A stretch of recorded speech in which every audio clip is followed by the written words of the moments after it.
Hey guys, the Dude's Corner here. Today I'm going to be teaching you the third method of edge pairing, Yao method.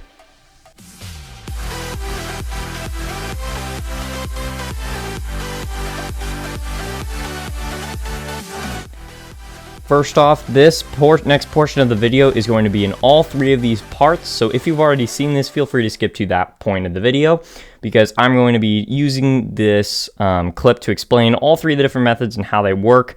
However, I would recommend staying here if you haven't seen this before, because this is going to be very, very important information. The very first thing that is very important to learn for any form of edge pairing method is how do you build your centers. Now, for instance, reduction method is the most well-known method for when it comes to building your centers. By this point in time, when you have all 6 of your centers done, none of your edges will be built. The other method for building your centers is, of course, the Yao method. And in Yao method, when you build all 6 of your centers, you will also have your 4 cross edges done and in place. And then, of course, there's Hoya method, and there's the other method that I don't remember the name of, both of which I will not be talking about for their version of edge pairing because nobody cares about them, and they're really just not good in any way. So we're not going to be focusing on those. We're really going to be just focusing on reduction and Yao. Now that we have covered what method you use to build your centers, let's go ahead and cover what method you should use to build your edges. Now there are 3 tutorials that I have posted, and each one is for each method.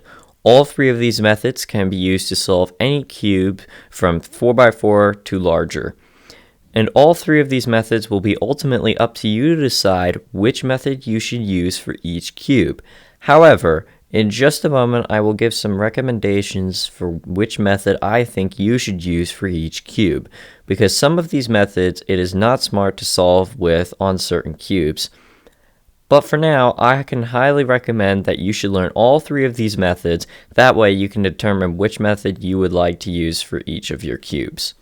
Now, what is all the different methods and how do they all work? Well, the first method is called reduction. The second is called freestyle. The third is called Yao. And as you probably can guess, the first method is really meant for whenever you use reduction. The second method is kind of freestyle, and you actually can kind of use it for both. But personally, I think it's better for the reduction people. And then the Yao method is, of course, really meant for Yao and should not be used for the reduction way of building your centers. If you can't fully keep up, you'll definitely be able to in just a minute because I'm going to go a lot more in detail. Now, if I am talking too fast or if this tutorial any of these tutorials get very quick, I would recommend either slowing down the video in the video settings because I am just going to be not taking this very slowly because this is not in any way a beginner's method. This is really meant for advanced solvers, and if you can't fully understand what's going on, then you're probably not ready for this level of cubing experience. Beginner's tutorials will be down in the description. You'll be able to check those out if you are not at this level.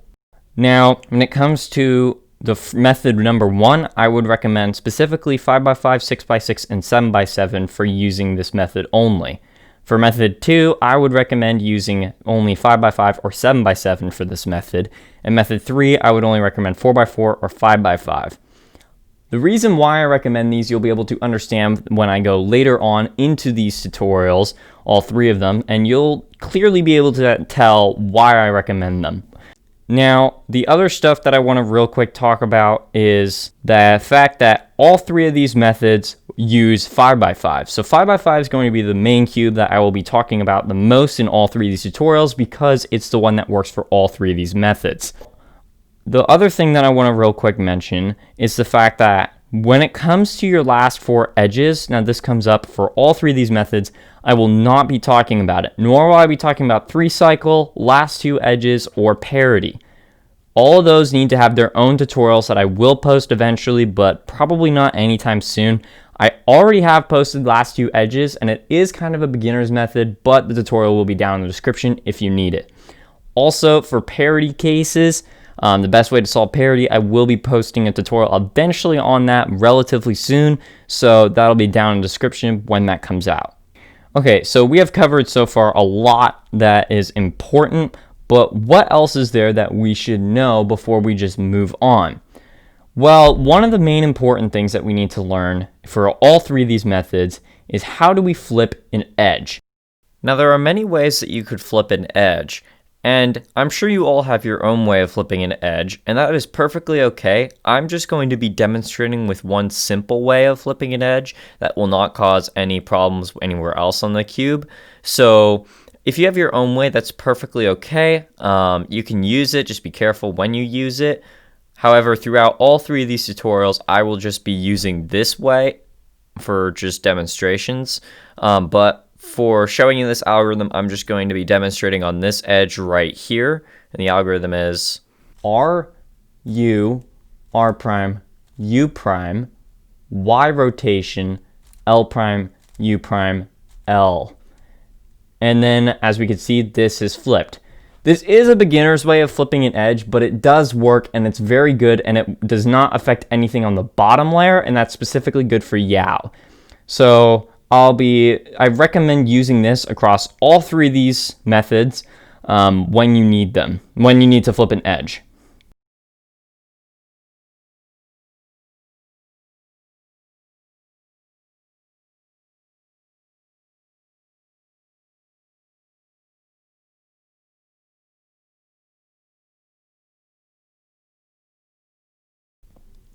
Now you have selected the third method, and the third method is the Yao edge pairing method.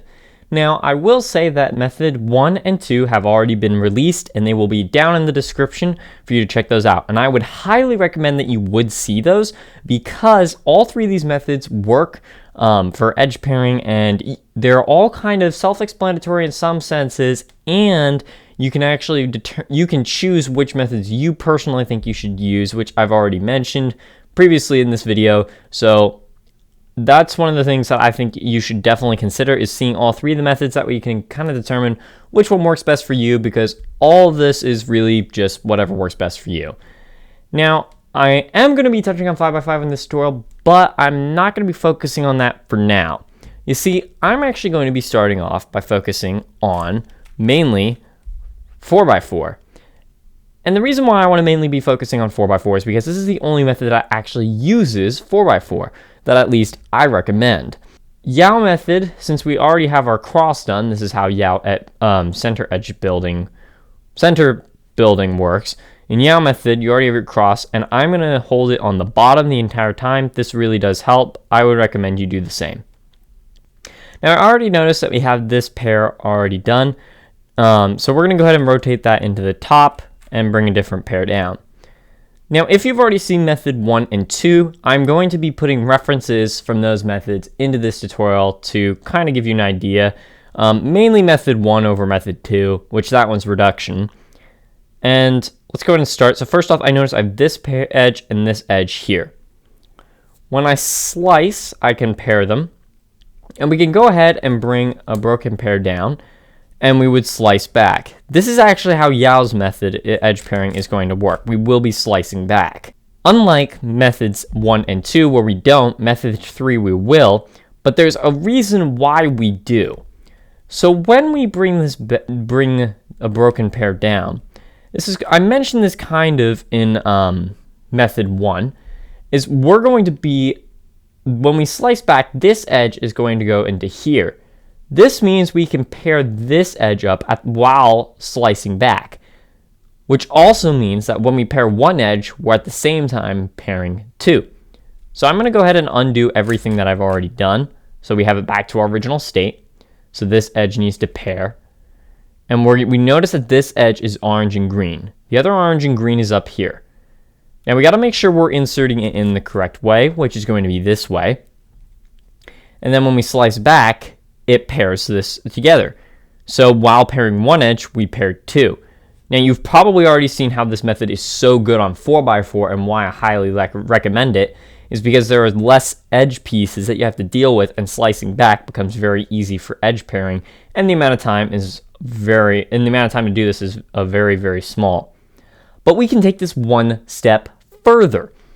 So this edge goes into here, but when slicing this back and pairing here, this edge is going to go into here. So if we make this piece be the red and green, this will pair another edge at the same time. This means we pair 3 edges at the time of pairing only 1.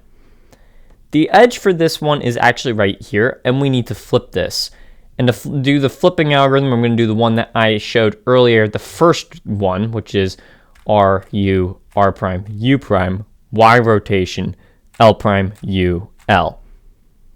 And then from here, when we slice back, we pair this pair and this edge here. But now we can take this one step further. You see, this edge, when we would bring this edge to here, and this edge would bring this edge to here, which means this edge can also be paired. So this means we will be pairing 4 edges for the time it only takes to pair 1. So this edge this is blue and blue and yellow is back here. So we would just bring this down. And at the same time, when we bring this all back, you can see we have paired all 3 of these edges right here. So this right here, when at the start, when we paired this edge up here, we've also paired all 3 of these, and this makes edge pairing on 4x4 very, very, very quick.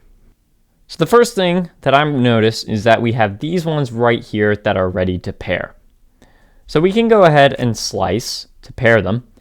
And I noticed that when we slice back, that this edge here will go into here.